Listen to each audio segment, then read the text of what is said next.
My name is Kiana Canada, and I'm a 41-year-old citizen from the United States of America.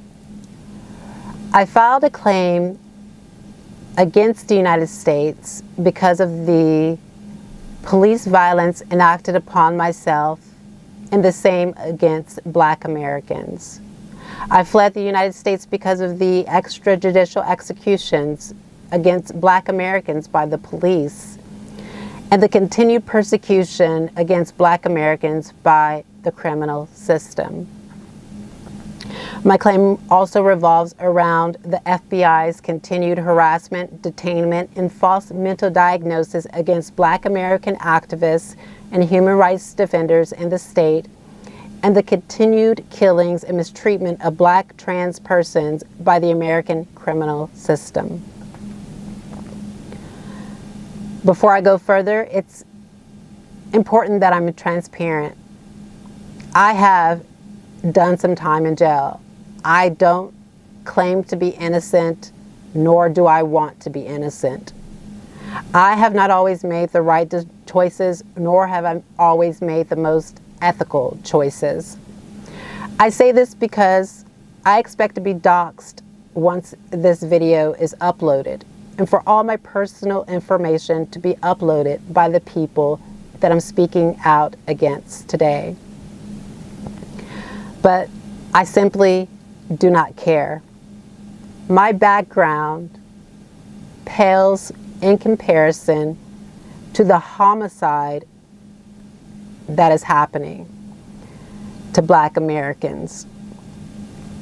I say homicide because what is happening to Black Americans is just that, a homicide, an extrajudicial execution. Moreover, and more importantly, I discovered a program being implemented in Ireland by a group at the behest of a powerful, manipulative, and toxic authority figure that pushes individuals, specifically those from the United States of America, to unalive themselves. Now, you heard me correctly. It's a program that pushes individuals to unalive themselves. I'm going to get a lot of pushback from the Irish community. Although I deeply understand and sympathize with their current movement of not wanting immigrants who have a criminal past in their country, if you walk a mile in my shoes or the shoes of any other Black American who understands racism all too well, you will soon learn persecution against us is very real. Oftentimes when Blacks are arrested in the United States, it's because of race. Usually when a Black person is murdered by police in the United States, it's usually about race. Influential persons such as Tariq Nasheed and Candace Owens, two people who sit on the opposite ends of the political spectrum, two individuals who I both admire and respect deeply, would argue I made the wrong decision. They would say, Americans do not flee. Some anti-racism activists in the United States would also say, you've run into the arms of your oppressor. And that's what makes this case so important. As a Black American, I discovered you simply cannot rely on the government to protect you. It appears to be the same abroad. Black Americans simply cannot file a claim against the United States of America.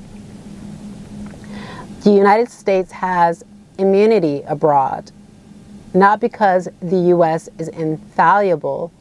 It's because there is a system of white supremacy in the United States that leaders such as those in Ireland are assisting, aiding and abetting, helping them to uphold. That statement is going to ruffle some feathers, and that statement might even get me arrested. But before anyone goes on the attack, just listen. And you might be surprised and even enlightened when you learn exactly who the racism is coming from. One of the first phases of the program that I discovered being implemented in Ireland is an attempt to bring an individual in disrepute and to discredit the claims they make against the U.S. In my case, it was several individuals involved. If you try to dismantle this system, whether it's by speaking out against it or filing an asylum claim abroad, you have a structure in place that will retaliate against you. To be more specific, I discovered a program in Ireland that enlists the cooperation of asylum seekers to test the veracity of an individual's claim. This involves taking the asylum seeker's file and sharing it amongst the colluders. The colluders then intimidate the asylum seekers with information in their file, with the purpose of having them self-deport themselves. If it's a traumatic event in the file, the colluders will shame the individual with the information in an effort to have them unalive themselves. You heard me correctly. Unalive themselves. I first discovered this program in 2021, what appeared to be a morality policing phenomenon, what the world has seen through the lens of Iran. But upon further investigation, I discovered a toxic leader and a diplomatic official was behind the campaign to contract with asylum seekers turned colluders to discredit my claim. These people are a Nigerian female named Gif Sonia Benjamin, a Nigerian male named Thunder, a Syrian male named Zulfikar Othman, a Pakistani couple named Zoa and Asad Mahmood, a Pakistani male named Bilal Hafiz Ahmed, an Irish male named Maurice O'Sullivan, who is a security guard at the center, a Uruguayan male named Richard Noble. Now, this includes these individuals, but it's not limited to them.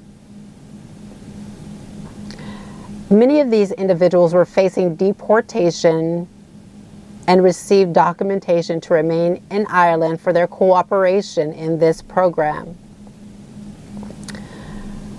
What I expect to follow is that the toxic leader will parade these individuals, specifically the men, in the media and treat them with kid gloves. They may even dress them to appear younger or have them shave themselves so that will register as innocence. However, all these people are manipulative individuals who were assisting a toxic leader to push someone to the brink and to push someone over the edge. All these people either sought a relationship or a friendship with me, again, to assist this toxic leader in discrediting my claims against the United States.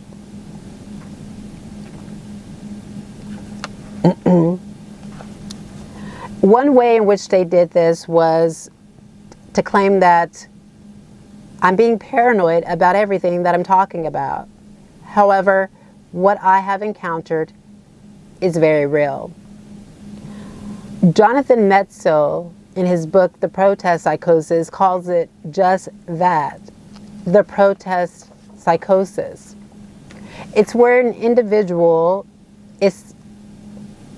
it's where the government uses a fabricated mental diagnosis to incarcerate, arrest, Baker Act, and discredit an individual and to deprive them of their rights for politically motivated reasons.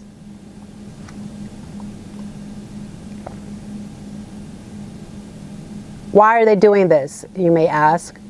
I'll tell you why. It's political assassination. They cannot take that a black person has the courage to stand up against the United States and its continued killings of black bodies. Now, it may not seem like fleeing the country is a courageous act, but what that does is it tarnishes the United States' record and calls into question its leadership in the international community. They also don't like that a black person is calling the U.S. out on its mass incarceration of black bodies and its gun violence in the state. Again, I expect a smear campaign to follow this video, but any unethical or immoral thing that I've done is not the same as homicide.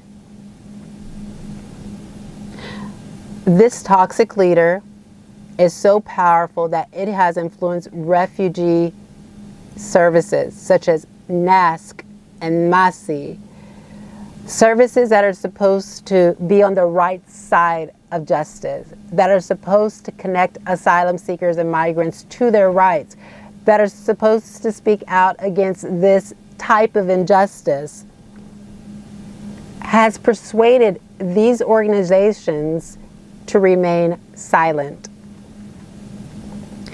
Now, these organizations may say, well, it's because of your journalism, but my journalism is in direct response to what these organizations have done to assist the toxic leader in Ireland to discredit my asylum claim, and that's by remaining silent. This toxic leader is so powerful that it has influenced lawyers not to accept my case. The toxic leader has influenced leaders in the anti-racism, get that, leaders in the anti-racism arena in Ireland not to investigate and look deeper into this toxic leader's behavior. That is how manipulative, how powerful this individual is. Again, I expect the toxic leader or its colluders to upload a smear article or video painting me out to be a horrible person you should not trust. About 99% of you will believe it. 99% of you will attack me. 99% of you will say, I got what I deserve. And 99% of you will not see through the smoke and mirrors to see a toxic leader behind the curtains pulling the strings. But the 1%,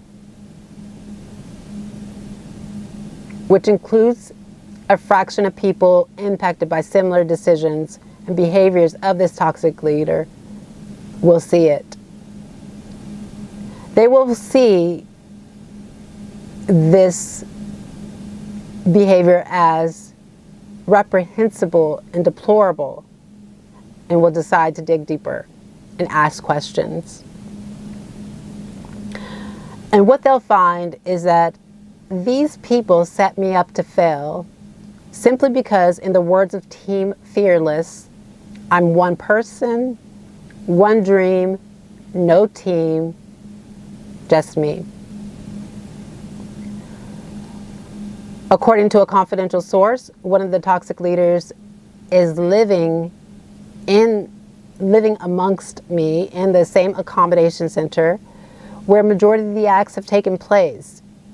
We believe his name is Brad, a man allegedly from South Africa.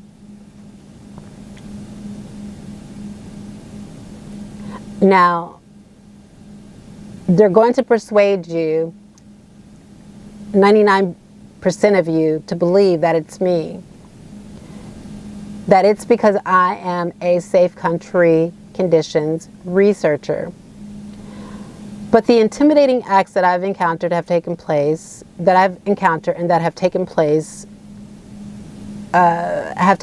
months prior to my deciding to research behavior in the asylum system. Many months before I even thought about becoming a researcher. It was those acts that prompted me to research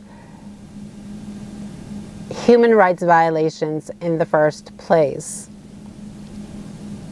Take the American out of the equation, insert a different nationality, subject them to the same campaign that has been enacted upon myself as well as others, and you will soon understand the level of toxicity and how dangerous this leader's behavior